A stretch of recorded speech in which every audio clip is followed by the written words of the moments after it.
I'm not going to patronise you, Julie, by saying that, because you're clearly very intelligent, and I understand what you're saying about newspapers and education, but you'll also, I hope, let me say that some sort of strategy or some sort of plan. I do regret voting at all. I wish I'd just stayed right out of it. My only saving grace is I drew a horrible image on my polling card, and hopefully it didn't go through at all, but I expect it did.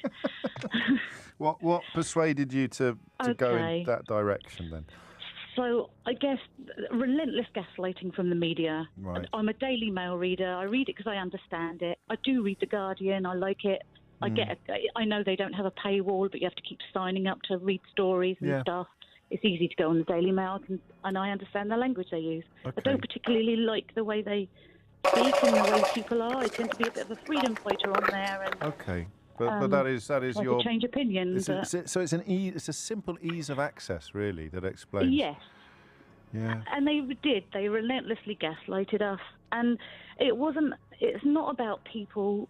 Where I come from, it's not a desirable area to live. Nobody wants to be here. But all our work went. All the factories went. We lost the Tam Brands factory. We lost sewing factories. We lost credit card making factories. They just all went, and they were a little bit semi-skilled. So we've gone from just working in supermarkets and finding jobs where we can and driving. A lot of the people, we were promised our jobs back. We were promised semi-skilled work. We really thought we were going to start making things again. The more seductive the promise, the more tempting it is not to look too closely at the detail. Yep, and when you don't understand politics, the way it's so cloudy, opaque politics, it's just, especially if you understand the Daily Mail and you can't understand completely the Guardian and stuff, and you haven't had that kind of education, you're just left with what the hearsays and gives and what everyone's talking about. Yeah, and I suppose the more undiluted your environment is, the more, the fewer people you encounter who are going to take it, because this is something I discovered. It's lovely I'm not going to patronise you, Julie, by saying that, because you're clearly very intelligent, and I understand what you're saying about newspapers and education, but you'll also, I hope, let me say that I can tell by talking to you that you've got no worries on that front, but you think that you do. You think that you do, and that's part of the contribution to the conversation. But I remember being stunned by people who were adamant that everybody agreed with them, and it took me a while to realise that every single person they met did agree with them, whether it was in the pub or online or in the the canteen at work. That's what you're describing, an almost unchallenged position reached by gaslighting or by media lies, but unchallenged by exactly that. And it became part of people's identity. We all, But that's exactly what happened. But the difference is, the morning that vote came in, and it didn't go the way everyone wanted it to, it wasn't until that moment that we were the dregs of the universe now. How do you mean? It wasn't. I remember my sister, she didn't know whether to vote Brexit or Remain. Yeah. She was really flip-flopping right until the very last minute. And then she chose to vote Remain. And then as soon as the vote came in the next day, it was all, the tables had turned, and it was all, there was a gang of nastiness on everyone that had voted Brexit for whatever reason. It just completely turned. And then we were all like turds in the swimming pool. But we weren't before that. Well, I think today's been helpful, hasn't it, for reminding us of all the because I'll use your phrase once. There were some very big turds in our swimming pool who were very, very, very prominent Brexiters, and those shouldn't. Yeah. They shouldn't have been allowed. No, they shouldn't have been allowed in the swimming pool in the first place, let alone afforded a special lane and a synchronised swimming coach. But this vote was too big for us. Yeah. It was for me. I wasn't qualified to vote in the referendum. No. Not really. I would be now, but I wasn't then. I could blame a lot of people, but I do blame myself. I voted for this nonsense until there was actually some sort of strategy or some sort of plan, some master plan that would kick in once we left. Basically based on my own experiences in the construction industry, where I saw a market flooded with a lot of cheap labour. Now, to be honest, that's probably more to do with unscrupulous UK employers than it to do with the poor people trying to earn the crust. I'll tell you what, mate, it was a lonely furrow making that point. I remember driving through Hammersmith of all places and seeing workers congregating on the street corner being picked up in the morning by crews, and I thought that's the problem. That should be illegal. I mean, I think it was actually illegal, but that was not a consequence of being in the European Union. It was a consequence of letting employers do whatever the hell they wanted, which is, of course, what all of the think tanks that encourage Brexit do, as long as the employers are enormous rather than just smaller firms.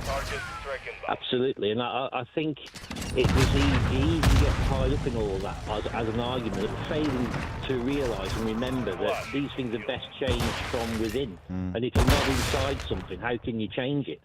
And I mean, you know, I'm very angry with myself over it as a decision. And, you know, I thought it was very interesting this morning to hear Guy Verhofstadt, I think his name was, yes, talking about the possibility of a door being open. Now, there is no reason for the European Union to leave a door open. What's done is done. But I believe that they could start by opening that door. They could start a sensible debate in this country that could bring all politicians who are completely failing to identify with it and recognise it for fear of losing votes, that the EU could put this thing firmly back on the table. And they could do that. Now, because there would be benefits for everybody in all of that, but what it would do for this country is it would stop the deniers. And there are so many of them. Unfortunately, most of them are running the country. Do you not think it needs to go a bit further? I mean, I don't know how much further it needs to go, but at what point would Jacob Rees-Mogg say to the BBC, actually, do you know what? I don't think I will come today. Well, he won't. I don't suppose he ever would, but then who cares? You know, ta-ta, you know. And don't let the door hit you on the backside on your way out. I don't think I look at Starmer's position a lot, and I understand it. I have some sympathy with it, but it's far from undiluted sympathy.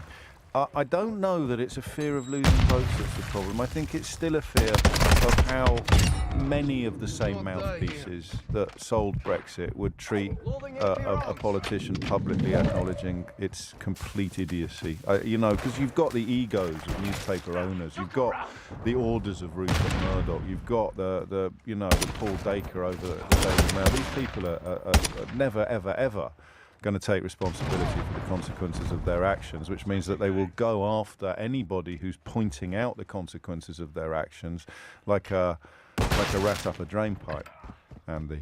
True, but who has the evidence and who does not? And that's what we've got to focus on. And that was true in 2016, mate, and it wasn't enough for you. Or it wasn't actually, was it? It was. That's not fair. It was contradictory forecasts, some of which were coming from experts and some of which were coming from idiots. But how could you tell the difference at the time when most of the media was treating them as equal and opposite forces?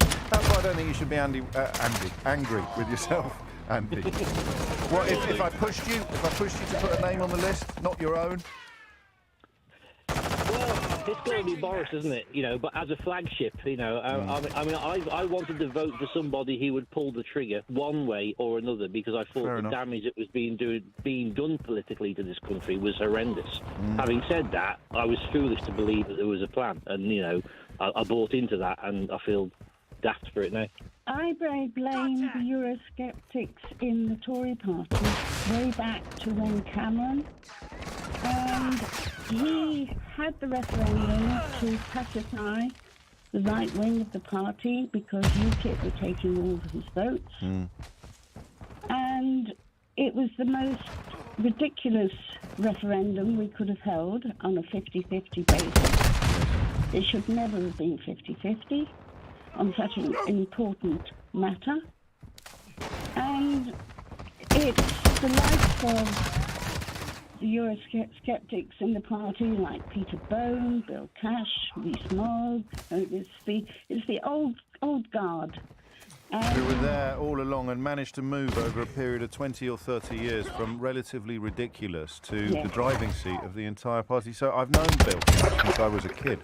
Yes. I'm very good friends with his youngest son and remain so. But I kind of thought, Bill's a good egg. I like Bill. It can't be that bad. I even read his book on the Maastricht Treaty, would you believe, Josephine? That's loyalty. And actually I did that thing, I wouldn't put him in the same category as Peter Bone and Rees-Mogg. Maybe wrongly, maybe I'm being naive or unduly loyal. But he was one of the people that made me think, well, it can't be quite as bad as everybody else says, because good old Bill's written books about it. He really knows what he's talking about. He thinks it's going to be brilliant. That's the danger. The people that you kind of semi-trusted or that you didn't look at askance telling you it was going to be a good idea.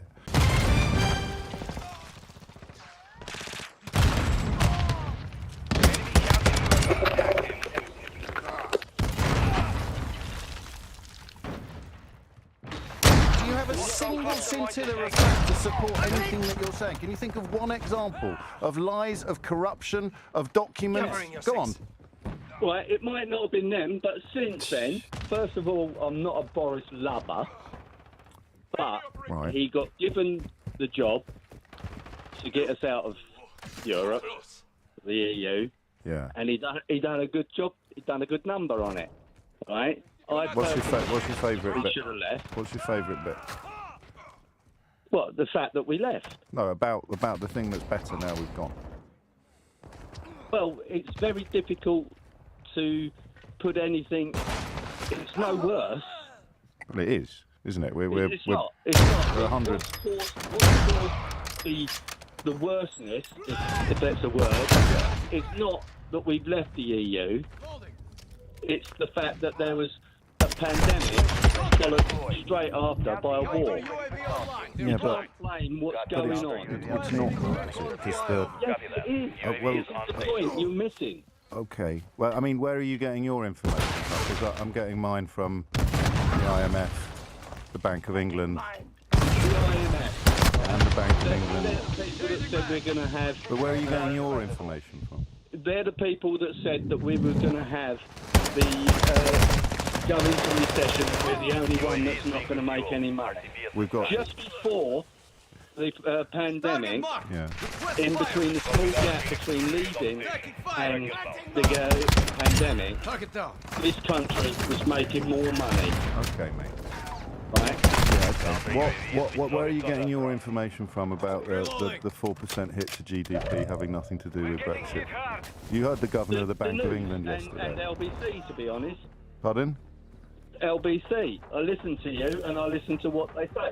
Right. Well, you haven't heard me say that. What they're saying is, right, that the 4%, right, drop is based on Liz Truss. No, they're not saying that. That's what it's from. That's the feeling that they're taking their analysis from. It's over the last 3 years. Well, she was only Prime Minister for 10 minutes last so time. Out of the last 3 years, what have we had? It's 100. Is it 100 million or 100 billion? Must be 100 billion. Tell me what we've actually had. We've had pandemic. Yes. We've had war. Yes, I know, mate. But there's literally nobody who thinks Brexit's had nothing to do with our decline, because all the other countries have had pandemic and war. Brexit,